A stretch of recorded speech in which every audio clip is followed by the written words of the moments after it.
Sanskriti University for excellence in life. BTech Agri BSc lateral entry. Jagtial జిల్లా కోరుట్ల ఆదర్శ నగర్లో జరిగినటువంటి ఒక ఇన్సిడెంట్ గురించి ఇప్పుడు అందరూ మాట్లాడుకుంటున్నటువంటి పరిస్థితి. అసలు ఏ మాత్రం కూడా కనికరం లేకుండా, ఏ మాత్రం కూడా ఆలోచించకుండా పిన్ని అని రోజు ఆమె చుట్టూ తిరిగే అమ్మాయిని చంపేసింది అని అంటే దీన్ని బట్టే అర్థం చేసుకోండి అసలు కుటుంబాలు ఏమైపోతున్నాయి, అసలు మానవత్వం ఏమైపోతుంది, ఏమీ అర్థం కానటువంటి పరిస్థితి. ఇప్పుడు వీళ్ళందరూ ఈ కుటుంబ నేపథ్యం ఏంటి అని అంటే అత్తమ్మ, అట్లాగే వాళ్ళిద్దరు కోడళ్ళు అండ్ వాళ్ళిద్దరు కోడళ్ళకి ఇద్దరు పిల్లలు ఉన్నారు. కవల పిల్లలు అంటే ఈమెకున్నటువంటి కవల పిల్లలకి అక్కా చెల్లెళ్ళ కూతుర్లనిచ్చి మ్యారేజ్ చేసింది. సో వాళ్ళిద్దరికి ఇప్పుడు మొత్తం కలిపి ఈ అత్తమ్మకి 4 మనమలు మనమరాళ్ళు అనుకోండి. వీళ్ళందరూ కూడా ఇప్పుడు వీళ్ళ కొడుకులు ఎవరైతే ఉన్నారో వీళ్ళ కొడుకులు కావచ్చు, అట్లాగే ఆమె హస్బెండ్ వాళ్ళందరూ కూడా సౌదీలో ఉంటున్నారు. బాగుపడాలి, కుటుంబాన్ని పెంచి పోషించాలంటే ఇక్కడ ఉన్నటువంటి దాంతో సరిపోవట్లేదు. కాబట్టి సౌదీ వెళ్తే ఎంతో కొంత సంపాదించుకొని వచ్చి ఇక సెటిల్ అవ్వచ్చు, కొన్నేళ్ల పాటు కష్టపడితే ఇక అంతా మంచిగా అవుతుంది అని వాళ్ళ 2 కొడుకులు అట్లాగే వాళ్ళ హస్బెండ్ అందరు కూడా సౌదీలో ఉంటున్నారు. వీళ్ళందరూ కూడా ఒకే దగ్గర కలిసి ఉంటున్నారు. రోజులాగానే ఏమాత్రం కూడా ఎవరికైనా ఏం డౌట్ వస్తుంది, ఇట్లా ఒక హత్య జరుగుతుంది, అది కుటుంబ సభ్యురాలే చేస్తుంది అని ఏమాత్రం కూడా డౌట్ రాదు. ఇప్పుడు 2 కోడళ్ళ పేరు వచ్చేసి ఒక ఆమె పేరు నవీన, ఇంకొక ఆమె పేరు మమత. నవీన పెద్ద కోడలు, చిన్న కోడలు వచ్చేసి మమత అన్నమాట. ఇప్పుడు ఈ చిన్న పాపని హితిక్షని హత్య చేసింది మమత, అంటే పిన్ని. రోజు పిన్ని పిన్ని అని అంటే అమ్మ తర్వాత అమ్మ అని అంటారు కదా పిన్నిని. సో ఆ పిన్నే వాళ్ళ అమ్మ మీద ఉన్నటువంటి కోపంతో ఇప్పుడు ఆ బిడ్డని చంపేసినట్టుగా పోలీసులు ప్రాథమికంగా ఒక నిర్ధారణకైతే వచ్చిండ్రు. ఈమెను అరెస్ట్ కూడా చేసింది. అసలు ఏం జరిగింది అంటే నిన్న తిక్ష వాళ్ళ మమ్మీ ఎవరైతే ఉన్నారో నవీన ఆమె కరీంనగర్ లో షాపింగ్ అని వెళ్ళిందట. అత్తమ్మని చూసుకోమని చెప్పి వెళ్ళింది. సో వాళ్ళ అత్తమ్మ అట్లనే చూసుకుంటుంది. జస్ట్ ఆమె స్కూల్కి వెళ్ళి వచ్చింది. శనివారం రోజు ఆ పాప స్కూల్కి వెళ్ళి వచ్చింది, 1వ తరగతి చదువుతుంది. స్కూల్కి వెళ్ళి వచ్చిన తర్వాత నేను స్నానం చేపిస్తానమ్మా, నువ్వు ఆడుకో అని చెప్పి వెళ్ళింది. 2 మినిట్స్లో బాత్రూమ్ వెళ్ళి వచ్చేసరికి ఆ పాప కనిపించలేదు. తోటి పిల్లలతోని ఇప్పటి వరకు ఆడుకునుంది, ఎటుపోయింది అని అంటే పక్కనే ఈయనే కనిపించింది అని మిగతా తోటి పిల్లలు కూడా చెప్పిండ్రట. వెతికిండ్రు ఎంతకు కూడా కనబడలే. ఇక మిగతా వాళ్ళందరికీ కాల్ చేసింది ఆమె, ఇట్లా బిడ్డ కనబడతలేదు, 1 గంట అయిపోయింది, 2 గంటలు అయిపోయింది, ఎటుపోయిందో అర్థమైతలేదు అని. చిన్నగా ఊర్లలో ఎట్లుంటుంది మనకు తెలుసు కదా, పక్కనే ఇండ్లు ఉంటాయి, అడపదడప బయటకు పోవుడు వచ్చుడు ఇట్లా ఒకరు చూసుకుంటూనే ఉంటారు. అట్లే అనుకుంది, ఎన్నో ఆడుకుంటుందిలే, ఎట్నో పక్కన ఉంటుందిలే అని అనుకున్నారు. ఇక 4:30-5 ప్రాంతాల్లో ఇన్సిడెంట్ జరిగింది. ఏమైపోతుంది, రాత్రైనా కొద్దిగా టెన్షన్ పెరిగిపోతుంది. గంట అవుతుంది, ఇంకా కూడా దొరకట్లేదు. పక్కనే ఎక్కడ ఉందేమో అని అందరి ఇళ్లలో వెళ్ళి ఆ అత్తమ్మ వెతకడం స్టార్ట్ చేసింది, అయినా దొరకలేదు. అటు ఫోన్లు కూడా కొట్టిందనమాట, ఎవరన్నా కనిపించిందా మీకు ఎవరన్నా అని.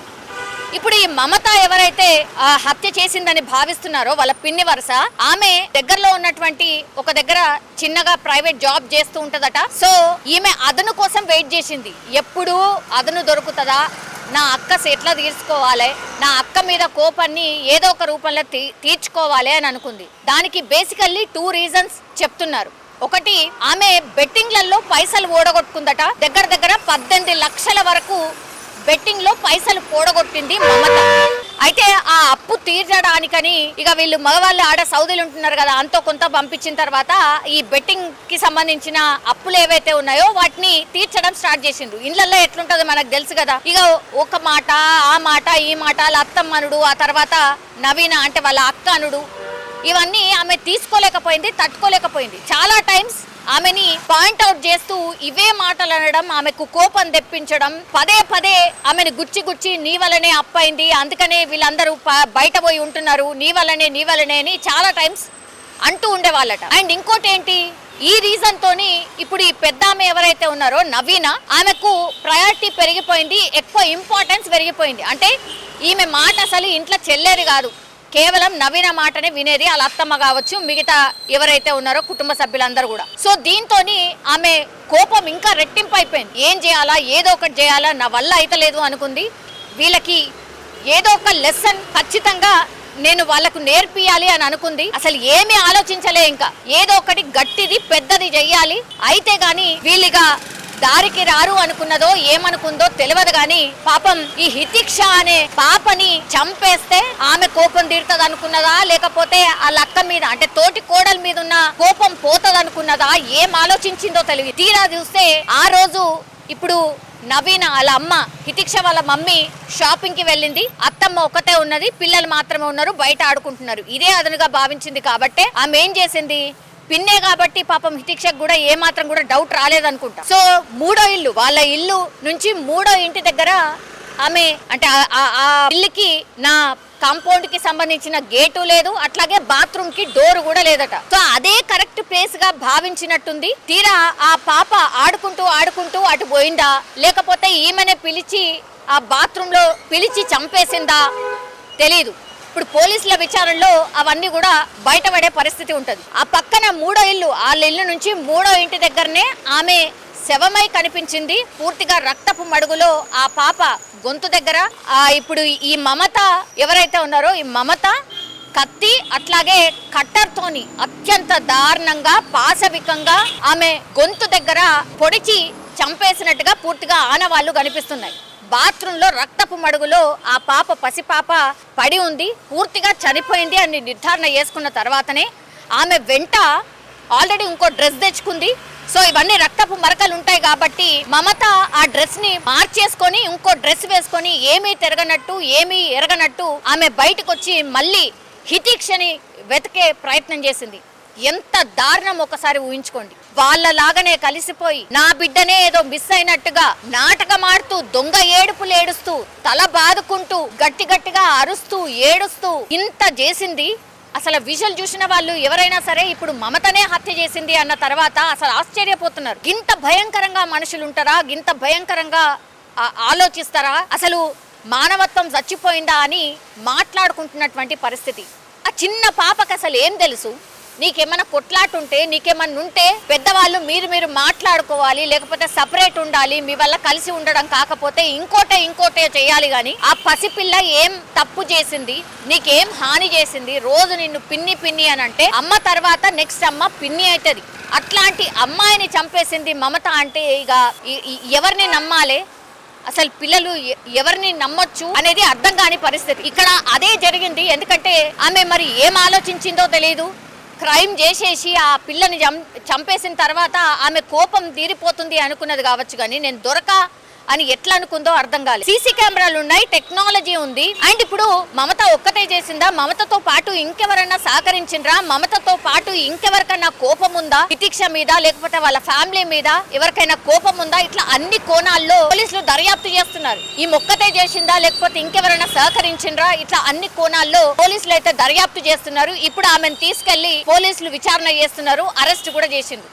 సీసీ కెమెరాలో స్పష్టంగా కనిపిస్తోంది ఓన్లీ మమత మాత్రమే ఆ ఇంటి లోపలికి వెళ్ళింది. ఆ తర్వాత పాప మమత లోపలికి వెళ్ళిండ్రు. ఆ తర్వాత మాత్రం పాప రాలేదు. ఆమె మాత్రం ఒక డ్రెస్ వేసుకుంది, ఆ డ్రెస్ తీసేసి ఇంకో డ్రెస్ తోని బయటకు వచ్చినటువంటి పరిస్థితి స్పష్టంగా సీసీ కెమెరాలో రికార్డ్ అయి ఉంది. ప్రాథమికంగా కూడా విచారణ చేసిన వాళ్ళతో పాటే ఉండింది, ఏడ్చింది, వెతికింది, అంతా చేసింది, కానీ ఎక్కడ కూడా డౌట్ రాదు నా మీద అనుకుంది. కాబట్టే ఇదంతా నాటకం చేసింది. తీరా చూస్తే సీసీ కెమెరా ఉందని మర్చిపోయిందా, సీసీ కెమెరాలో మరి నేను కనబడను అనుకుందా, ఏమనుకుందో తెలియదు. సీసీ కెమెరాలో స్పష్టంగా మమతనే చేసినట్టుగా పూర్తి స్థాయిలో అక్కడ కనిపించినట్టుగా పోలీసుల విచారణలో తేలినట్టుగా అయితే చెప్తున్నారు. ఈ మొత్తం ఇన్సిడెంట్ కి సంబంధించి పోలీసులు అఫీషియల్ గా వచ్చి చెప్తే గానీ పూర్తి ఇన్ఫర్మేషన్ తెలియదు. కానీ ఇప్పుడు సీసీ కెమెరా ఒకటి, ఆ తర్వాత ఇప్పుడు మమత మీదనే ఎందుకు అంటే అనుమానం రావాలి?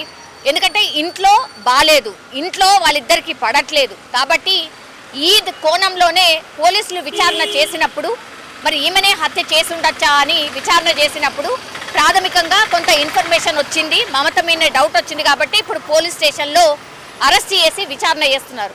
ఆ విచారణలో భాగంగా మరి మమత నిజంగానే హత్య చేసిందా, లేకపోతే ఎవరితోనైనా హత్య చేయించిందా, సీసీ కెమెరాలో ఇప్పుడు ఏం కనిపిస్తుంది?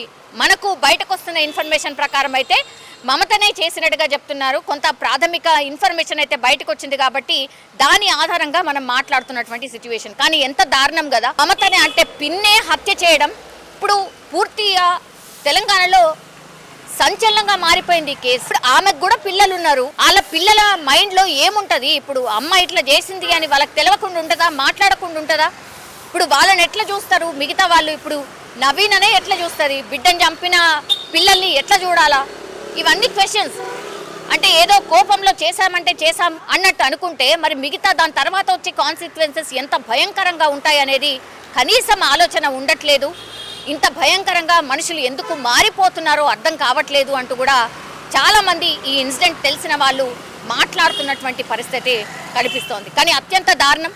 పోలీసులు అయితే ఈ కేసుకి సంబంధించి పూర్తి ఆధారాలను కూడా సేకరిస్తున్నారు. ఎవరిని కూడా వదిలిపెట్టకుండా పూర్తిగా క్షుణ్ణంగా క్లూస్ని కావచ్చు, లేకపోతే ఆమె సెల్ ఫోన్లో రికార్డ్ అయినటువంటి ఏవైనా మెసేజెస్ ఉంటే వాటిని కావచ్చు, పూర్తి స్థాయిలో విచారణ చేసిన తర్వాత ఈ కేసుకి సంబంధించిన డీటెయిల్స్ పోలీసులు చెప్పే అవకాశం అయితే కనిపిస్తోంది. నిజంగా ప్రస్తుతం ఉన్నటువంటి సమాజం దేనికి ప్రయారిటీ ఇస్తుంది? ఆర్థిక సంబంధాల చుట్టూ మాత్రమే తిరుగుతుంది. మళ్ళీ ఎన్నికలంగానే చాలా విరక్తి కలుగుతుంది. మంచి అనిపిస్తుంది కదా, లేడీస్ కూడా ఛాలెంజింగ్ జాబ్స్ చేసినప్పుడు చాలా బాగుంటది. ట్రాఫిక్ అసిస్టెంట్స్ గా నియమించిన ట్రాన్స్జెండర్స్ అందరితో సాల్యూట్ చేయించుకుంటున్నారు. ఫుడ్ డెలివరీ ఇవ్వటానికి వెళ్ళినటువంటి డెలివరీ బాయ్ అనిల్ పై కళ్ళ ముందు